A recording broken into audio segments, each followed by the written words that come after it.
अस्सलाम वालेकुम स्टूडेंट्स, आज की वीडियो में जो हम लोगों ने टॉपिक कवर करना है वो है हमारे पास मैलेट फिंगर। ठीक है, अभी बच्चों आप लोगों ने एक ही याद रखनी है कि मैलेट फिंगर को बास्केटबॉल फिंगर भी कहा जाता है। यानी कि अगर कोई पर्सन आपसे मैलेट फिंगर का पूछे या बास्केटबॉल फिंगर का पूछे तो आपको पता होना चाहिए कि ये एक ही कंडीशन के बारे में पूछ रहा है। ठीक है, अभी सबसे पहले बच्चों आप लोग देख लें कि इसकी विजुअल प्रेजेंटेशन क्या है। ये है बच्चे हमारे पास मैलेट फिंगर। ठीक है, ये जो इस पर्सन की इंडेक्स फिंगर में जो कंडीशन हमें नजर आ रही है कि हमारा ये जो डिस्टल इंटरफ्लेंजियल जॉइंट है ये फ्लेक्स होगा। ठीक है, और इसके साथ ये वाला हमारा स्ट्रेट होगा। ये इंटेंशनली बहुत कम लोग कर सकते हैं। ठीक है, हर बंदा नहीं कर सकता, इसलिए मैं आपको करके नहीं दिखा सकती अपने पे। लेकिन ये आप लोग देखें जो इंडेक्स फिंगर में कंडीशन नजर आ रही है कि ये जॉइंट इसका फ्लेक्स हुआ है, इसको हम लोग बोलते हैं मैलेट फिंगर। अभी आप लोग इसकी जो है वो डीप इमेज देख सकते हैं कि यहाँ पर क्या है कि आपको पता है फिंगर के ऊपर हमारे पास क्या होते हैं, एक्सटेंसर्स होते हैं। तो जो हमारे पास एक्सटेंसर्स की वो जो टेंडन होते हैं, आपको पता है ये DIP पर आकर अटैच हो रहा होता है, तो वो जो है वो टूट गया है।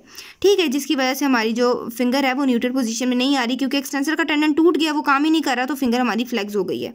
ठीक है, ये है हमारे पास मैलेट फिंगर की कंडीशन। अभी हम लोग याद करते हैं या पढ़ते हैं, समझते हैं कि हमारे पास बेसिकली होता क्या है। तो बच्चों होता कुछ इस तरह कि एक तो सबसे पहले बात मैंने की गई, वो पिक्चर से आपको समझ आ गई होगी कि डिस्टल फैलिंग्स था। ठीक है, उस पर ये कंडीशन डेवलप हो रही है। अभी अगर ऐसा हुआ है कि हमारा एक्सटेंसर टाइट हुआ है, ठीक है, एक्सटेंसर आपको पता है ऊपर होते हैं। ठीक है, ये किसी वजह से टाइट हुआ है। ठीक है, जब ये टाइट होगा तो आपको पता है ये फिंगर को यहाँ से फ्लेक्स नहीं होने देगा। ये टाइट हुआ है, लेकिन इस DIP से आगे हम लोगों ने इसको फोर्सफुली फ्लेक्स करने की कोशिश की है, तो एक्सटेंसर वाला टूट जाएगा। अभी एक चीज़ ऊपर टाइट हुई है, लेकिन आप मजीद उसको फ्लेक्स कर रहे हैं जब, तो इस पर मजीद जो है वो फोर्स आ रही है, तो उसको मजीद टाइट कर रहे हैं। जब उस पर इतनी ज़्यादा फोर्स आती है तो वो क्या होता है, टूट जाता है, उसकी एवल्जन होती है या वो टीयर हो जाता है।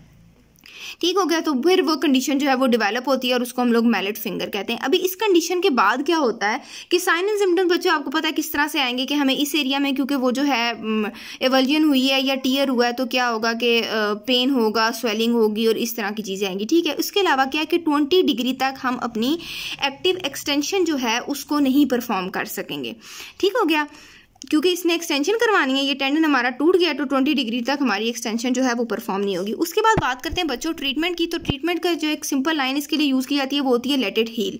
ठीक है, लेकिन उससे पहले लेट इट हील होने से पहले 2 स्टेप होते हैं। वो होता है एक तो स्प्लिंट होता है और एक होता है सिक्योर विद टेप। अच्छा बच्चों, ये जो इसका ट्रीटमेंट है ना, ये आपको फिजियोथेरेपिस्ट, मतलब हम फिजियोथेरेपिस्ट भी कर सकते हैं।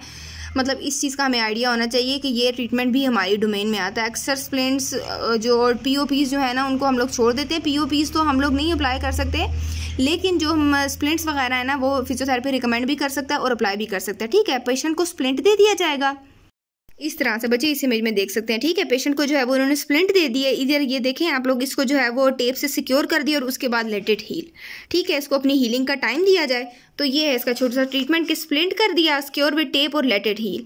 तो ये थी इसकी मैलेट फिंगर की इतनी सी एक्सप्लेनेशन। आपको पता होना चाहिए क्या कंडीशन होती है, किस रीज़न से होती है और इसका ट्रीटमेंट क्या होता है। तो होपफुली आपको समझ आ गया होगा। अगर इसके अलावा कोई क्वेश्चन है तो आप लोग पूछ सकते हैं।